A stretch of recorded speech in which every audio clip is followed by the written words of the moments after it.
Hello, and welcome to episode 29 of The Smallest Thing. I'm Lisa Manterfield. We're recovering from another devastating wildfire here in Sonoma County, again leading to thousands of evacuations and dangerously poor air quality. Our local first responders have been fighting major fires in the region since mid-August, and emergency services have been working around the clock. And we're still in the middle of a pandemic, with new cases happening every day. So this week, I want to dedicate the show to our amazing first responders and frontline workers. More on some of the work they do later. But first, M's own frontline worker, Aidan, has news in this week's episode of The Smallest Thing. Welcome to the serialized audiobook, The Smallest Thing, written by Lisa Manterfield, read for you by Charlie Sanderson. Chapter 29. With nowhere left to turn, I ring Mum. I dial her number, pushing my emotions down as far as they will go, hoping not to freak her out. When she answers, I tell her about Dad. She doesn't say anything at first, and her silence stuns me. Does she really not care? I just thought you'd want to know, I say, ready to put down the phone. I'm glad you rang. Her voice is barely a whimper. Your dad, is he... How bad is he? I can't bring myself to lie any longer. He didn't want to leave me. He should have gone in right away. Now, I don't know what's going to happen. Oh, God, Mum cries, as if talking to herself now. I should have been there. I should never have left him. We're both silent because there's nothing either of us can say to help the other. Finally, I hear Mum inhale as if she's trying to compose herself. I try to do the same. Well, she says, her voice swinging upward, sounding as if Mum is zipping herself into a protective suit for what she's about to say. I'm not going to ask if you're okay, Em, because I know you're not. No, I say. I'm not. But I'm more worried about Dad at the moment. I wish I could be there. Yes, but you're not. I hear her sharp intake of breath. It wasn't meant as a cruel dig, but I'm too tired to be kind. Em, Mum says, you're going to have to get through this. You've been so brave. Brave? A knot of fury begins to spin inside me. What does that even mean? That I'm stoic or fearless, bold or controlled? I'm none of those.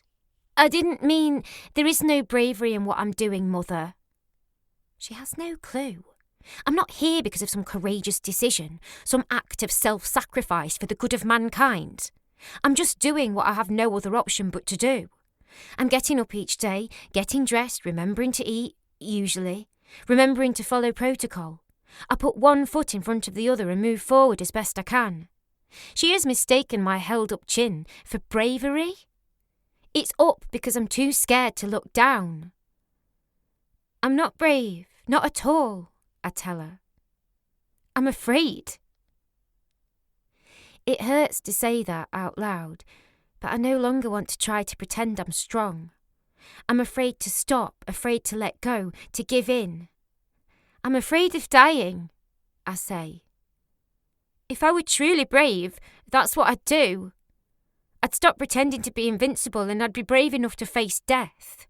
Stop it, Emma, she says, her voice shattering. You left me, Mum. You left Dad and me alone. I had no idea. You lied to me. About what? About Mark, about Dad, about everything. There is silence on Mum's end of the phone. All this time, you wanted your freedom, from the village, from the gossip, from this small, boring life. I get it, Mum. Believe me, I really get it. But now you've got what you wanted. I never wanted this, Em, never. But you've got your freedom now. Maybe more freedom than you ever imagined. I regret my words, but as much as I want to, I don't put down the phone. I sit and I endure the silence from the other end of the line. Finally, Mum speaks. I've made some mistakes, a lot of them, and some big ones too. There are a million things I could have done differently. But you go through life and every day you make hundreds of tiny decisions. Sometimes you never see the consequences, and most times you never get to examine what would have happened if you'd made a different choice. But now I have to pay for my mistakes. If I could do it over again, I wouldn't have left you alone. I wouldn't have gone away if I'd thought for one single second I might not see your dad again. But I made choices, and this is where they've landed me. This is where they've landed you. So I need you to know that I love you, Em. No matter what other poor choices I've made, I have always loved you. And I've always loved your dad. You have a funny way of showing it. Relationships are funny things, and family is the hardest of all. It doesn't come with any instructions, and you do the best you can. Unfortunately, sometimes it's not enough. I pull away from the phone, as if I'm a balloon tethered to a spot on the ground, but with the longest string ever. I float up and up, away from everything I know, everything that has been solid and reliable in my life. Far below me are Deb, my best friend, Dad, my protector, and Mum, once my rock, all no longer in sight. Everything I need, everything I've ever counted on, is out of reach. I am trapped in every way imaginable. There is nothing left for me out in the real world. Everything I have now is contained within this village, and even that is in terrible danger.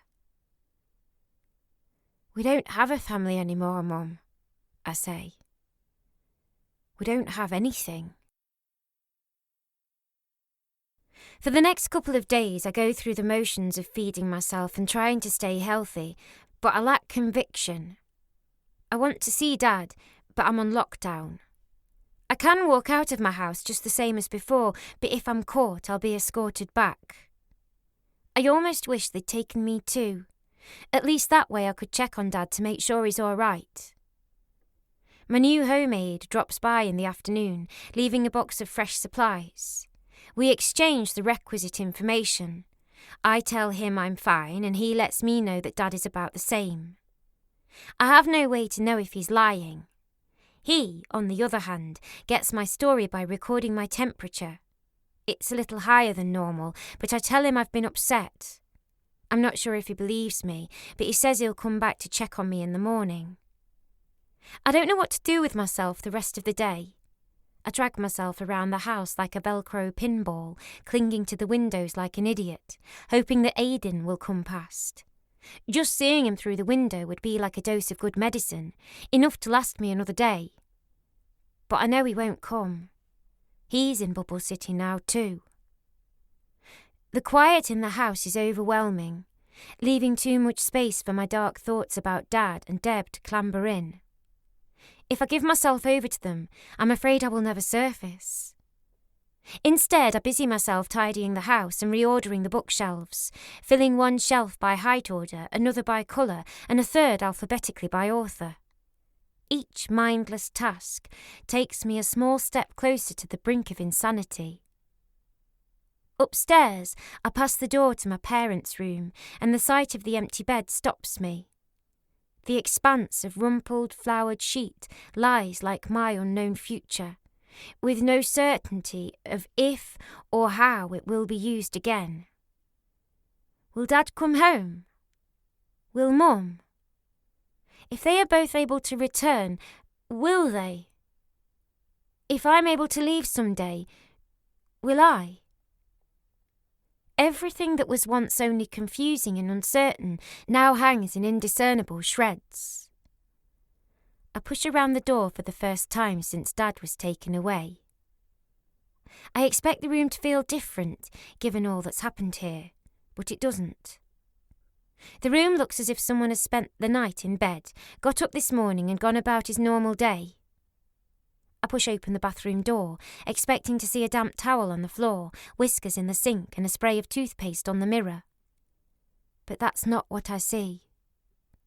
At first I'm startled by the shape of a figure standing in the bathroom, but as I jump back, I see it's not a person. It's a suit. One of Dad's discarded hazmat suits, turned inside out and hung from the shower rail to dry, as if he had been planning to use it again. The next time. Except there was no next time. Is this how he became infected, by breaking protocol? Perhaps he touched his face or lowered his mask when he shouldn't have. Who knows? I'm sure he's lying in his isolation unit now, running through every step he took in the days before he fell ill and wondering what he did wrong. It's too late now. And I can't entertain the idea that it was from reusing his suit because I broke that rule too.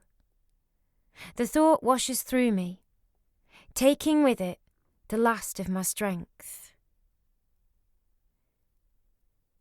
The next morning I have to will myself out of bed and down the stairs to start another never-ending day. I put the kettle on first, then call the helpline number to check on Dad. All they can tell me is that he's about the same. The nurse says he had a quiet night and promises again to call me if anything changes. I choose to believe that about the same is better than him getting worse because the alternative is unimaginable. As I put the phone back in the charger, I catch a glimpse of someone going through our gate. I can't be certain who is behind the mask, but from the colour of her hair it looks like Mrs. Glover. I dash to the front door, hoping to catch her, but I'm too late. She has already hurried off back down the street. I'm so desperate for human interaction that I almost step out of the doorway to run after her. But when I look down to where my feet would have landed, I am shocked to see a pile of bagged items on the doorstep. I go back inside to get my mask and gloves and carry everything inside, placing them in the sink. When I peer into the first bag, I find 3 oranges and a note. We're thinking about you, Emmett. Take care of yourself. Your dad is in our thoughts and prayers. It's signed from the Ashtons. The next bag holds another packet of Mrs. Glover's tea. Please take care of yourself, Emmett, reads the note. I rifle through the rest of the bags. Each one has a small gift aimed at keeping me healthy and well fed. Everything from tinctures and old wives' remedies to homemade jam and soup. Almost every bag contains a note of encouragement and a kind word about my dad. Every word fills me with gratitude. I can hardly believe that in the midst of the worst period in the lives of everyone in this village, these people have a moment to spare for me. They are my family now. I'm suddenly overcome with the desire to take my suit and go out into the village, to pick up where Dad left off, to keep doing the good things he's been doing. I want to reciprocate, but I'm confined to isolation now. I promised Aidan and Dad I would keep myself safe, and as much as I want to help, I have a duty to keep others safe too, and that means staying away from them. Before the sun goes down, I climb into bed and pull the covers around me. There's nothing else to do. Exhausted, my mind drifts to Aidan. I keep looking for him, hoping he'll turn up on my doorstep vaccinated and healthy, but I haven't heard from him in days.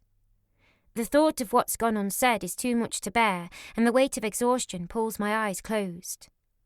I'm not sure how long I've been asleep when my phone vibrates with a text message. My first thought is that something has happened to Dad. My next is that it could be Aidan. I fumble in the semi-darkness for my phone, but it's neither Dad nor Aidan.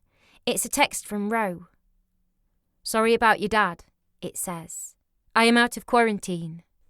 There is no good thing he could say to me about my dad. Sorry is all there is. But actions always speak louder than words, and he has so much more to be sorry for.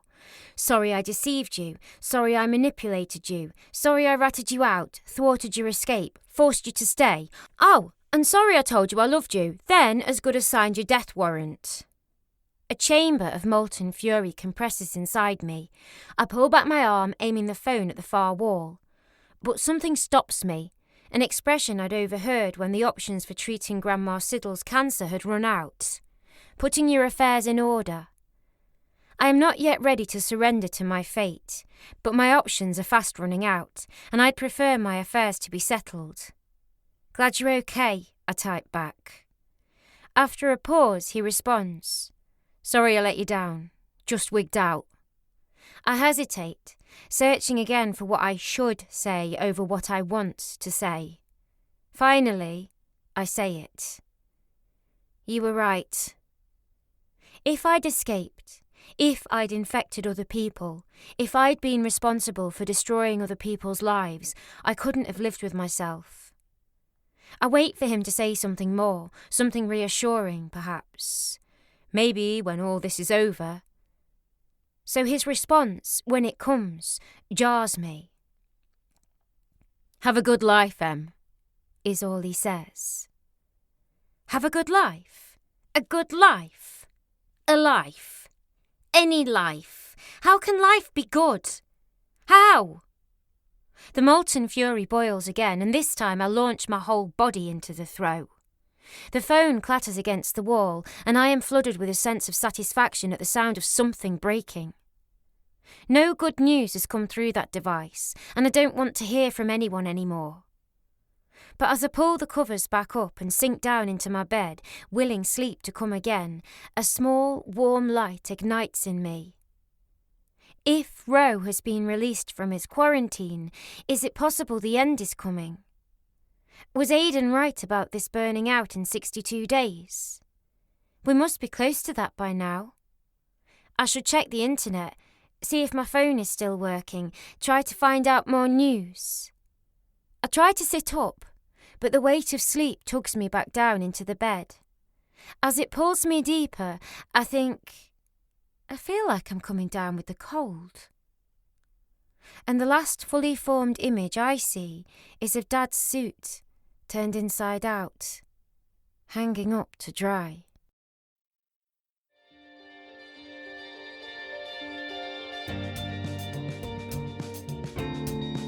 Welcome back.